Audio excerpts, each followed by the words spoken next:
ఈరోజు జరిగిన పరిణామాలు చూశారు. చాలా దారుణం ఏంటంటే, ఇలాంటి ఆంబోత్ లాంటి వ్యక్తి రాజకీయాల్లో అంబాటి అనే వ్యక్తి ఈరోజు మీకు చూస్తే, ఆ మనిషి పేరు పలకడానికి కూడా ఈరోజు చిన్న పిల్లలు టీవీ చూస్తున్నప్పుడు కూడా చెవులు మూసుకునే పరిస్థితిని తీసుకొస్తుంది ఈ వైఎస్ఆర్‌సీపీ పార్టీ. ఆళ్ళ లీడర్ చూస్తే వైఎస్ జగన్ రపా రపా అంటాడు.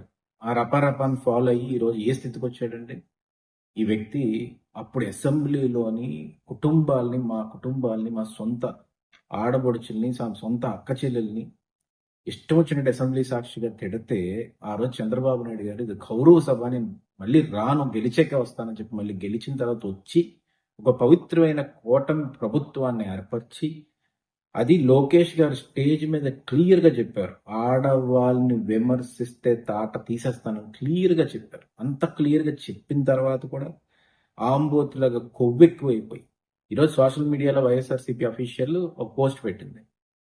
ఈ విధంగా ఈ కులానికి సంబంధించిన వాడిని తిడతారా అని. నువ్వు తిట్టిన బూత్‌ని సమర్థిస్తూ ఆ విధంగా ఎలా చేస్తావని అడుగుతున్నాను. ఒక టైంలోనేమో ఒక వ్యక్తి బట్టలిప్పి రోడ్డు మీద నించుంటే ఆ వ్యక్తిని కాపాడుతావు. ఇంకో వ్యక్తి ఏమో ఇష్టం వచ్చినట్టు ఆడవాళ్ళని, అమ్మల్ని తిడుతూ ఉంటే నువ్వు ఆ వ్యక్తిని కాపాడుతావు. ఈరోజు ఏ కులమైనా, ఏ మతమైనా ఈరోజు ఈ తిట్లు తిట్టాలని చెప్తదండి? అసలు చంద్రబాబు నాయుడు గారి గురించి నేను ఈరోజు ఈ జెన్‌జీ జనరేషన్ కానీ, ఏ జనరేషన్ అయినా గుర్తుపెట్టుకోవాల్సిన మనిషి తను. ఎంత ఉన్నతమైన స్థానంలో ఉండే వ్యక్తి అండి. ఐటీ ఇండియన్ ఆఫ్ మిలీనియం అని చెప్పి ఆ రోజుల్లో ఇండియా టుడే అనౌన్స్ చేసిన వ్యక్తి ఆయన. Business person of the year అని ఎకనామిక్ టైమ్స్ చెప్పే వ్యక్తి ఆయన. ఒరాకిల్ కార్పొరేషన్ అయితే working 7 hidden wonders of the world అని చెప్పి అనౌన్స్ చేసిన వ్యక్తి ఆయన. ఇలినాయిస్ గవర్నర్ అయితే ఒకరోజు నాయుడు డే అని చెప్పి 1998లో సెప్టెంబర్ 24వ తేదీని అనౌన్స్ చేసిన వ్యక్తి ఆయన. ఈరోజు ప్రపంచవ్యాప్తంగా ఆంధ్రప్రదేశ్‌ని ఒక వైపు చూసేలాగా చేసి, ఈరోజు అమరావతి అనే కొత్త క్యాపిటల్ కట్టడానికి కూడా ఎంత దమ్ముండాలండి. 3 క్యాపిటల్ అని చెప్పి, ఆ కోర్ట్ అక్కడ వస్తుందని చెప్పి, ఈ కోర్ట్ ఇక్కడ వస్తుందని చెప్పి, వైజాగ్ ప్రజల్ని, ఉత్తరాంధ్ర ప్రజల్ని అందరిని మోసం చేసిన జగన్మోహన్ రెడ్డి రాజకీయాన్ని ఎదుర్కొని జైల్లో కూడా ఏ తప్పు చేయకుండా ఆ రోజు ఉండి, ఆ రోజు ఎన్నో అవమానాలు భరించి అలాంటి నాయకుడు ఈరోజు మాకు ఉండడం అదృష్టము. ఈరోజు ఆంధ్రప్రదేశ్ ప్రజానికానికి అదృష్టం. తెలుగు వాళ్ళు ప్రపంచ వ్యాప్తంగా ఎక్కడున్నా కూడా మీ రాజధాని కాదు, మీకున్న రాజధాని, మీకున్న పట్టు, సత్తా, దమ్మున్న వ్యక్తి చంద్రబాబు నాయుడు గారు ఉండగా, రక్షగా ఉండగా, రక్షించే విధంగా ఉండగా, ఆంధ్రప్రదేశ్ని టచ్ చేసే మనిషే ఉండడని చెప్పి ఈరోజు తెలుగు జాతి మొత్తం గర్వంతో రొమ్ము విరిచి చెప్పుకునే విధంగా మేమందరం కూడా ముందుకెళ్తూ ఉన్న సమయంలో ఈరోజు ఇలాంటి బూతులు తిట్టిపిచ్చి జగన్మోహన్ రెడ్డి ఈరోజు వైఎస్ఆర్‌సీపీ కిందున్న ఈ ఆంబోతు ఈరోజు ఇష్టం వచ్చినట్టు బయటకు వచ్చి అలా బూతులు తిట్టడం వల్ల అందరినీ రెచ్చగొట్టి ఆంధ్రప్రదేశ్ మొత్తం తగలబెట్టేలా చేసి ఆంధ్రప్రదేశ్ బ్రాండ్ ఇమేజ్‌ని పోకటిలా చేయాలని చెప్పి ఆలోచిస్తున్నావే, ఇలాంటి దారుణమైన కుట్ర రాజకీయాలు ఎక్కడన్నా ఉంటాయా అని ఒకసారి అడుగుతున్నాను. ఈరోజు ఈ నెగటివిటీని అంతా తీసుకొని చంద్రబాబు నాయుడు గారు పాజిటివ్‌నెస్‌ని ఈరోజు ఆంధ్రప్రదేశ్‌కి ఇస్తున్నారు. బిజినెస్‌గా పెంచే విధంగా కాగ్నిజెంట్‌ని తీసుకోండి.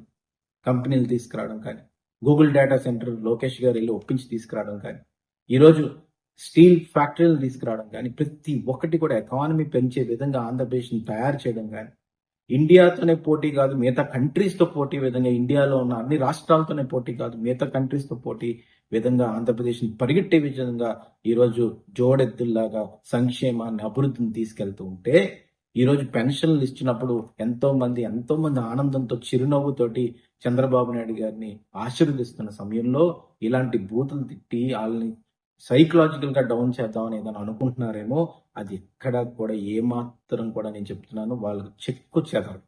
ఎందుకంటే తెలుగు జాతి మీద ఆ ప్రేమ ఎప్పుడు నారా చంద్రబాబు నాయుడు గారికి, నారా లోకేష్ గారికి ఎప్పుడు నిరంతరంగా ఉంది కాబట్టే ఆ కష్ట సమయాల్లో కూడా పులివెందుల్లోని, కడపలోని ఎక్కడో అటాక్ చేస్తారని బెదిరించినా కూడా యోగలంలోని పట్టు విడవకుండా పిడికిలు బిగించి ముందుకెళ్లిన వ్యక్తి నారా లోకేష్ గారు. కాన్స్టిట్యూషన్ మీద అత్యంత నమ్మే వ్యక్తి నారా లోకేష్ గారు. ఆడవాళ్ళని తిడితే నెట్ఫ్లిక్స్ లో ఉన్న సిరీస్ లో, వెబ్ సిరీస్ లో కూడా ఏదైనా ఆడవాళ్ళ గురించి ఎక్కువ మాట్లాడితే వెంటనే అది బ్యాన్ చేయాలని చెప్పిన నారా లోకేష్ గారు ఈరోజు నువ్వు మా నాయకుని తిడుతున్నప్పుడు ఊరుకుంటారా క్యాడర్ అనేది ఒకసారి ఆలోచించాలి. అందుకని నేను ఒకటే చెప్తున్నాను, తిన్న రాజకీయ బహిష్కరణ జరగాలి. రాజకీయంగా తిన్ని తీసుకెళ్లి బయట వదిలేసేయాలి ఈ జనం అంతా కూడా. నేను ఒక్కటే కోరుతున్నాను, irrespective of caste, creed, religion, ప్రతి ఒక్క మతం నుంచి కానీ కులం నుంచి కానీ తను ఏ కులానికి సంబంధించినోడు కాదు, ఏ మతానికి సంబంధించినోడు కాదు, తిన్న తీసుకెళ్లి బహిరంగంగా తీసుకెళ్లి ఈ రాజకీయాల నుంచి బహిష్కరిస్తేనే, ఇలాంటి పనిష్మెంట్ ఇస్తేనే ఇలాంటి ఆంబోతులకి.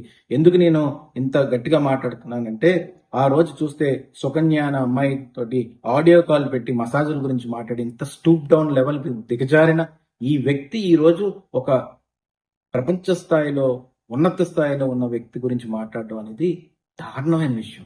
ఎంత స్టూప్ డౌన్ అవుతున్నా.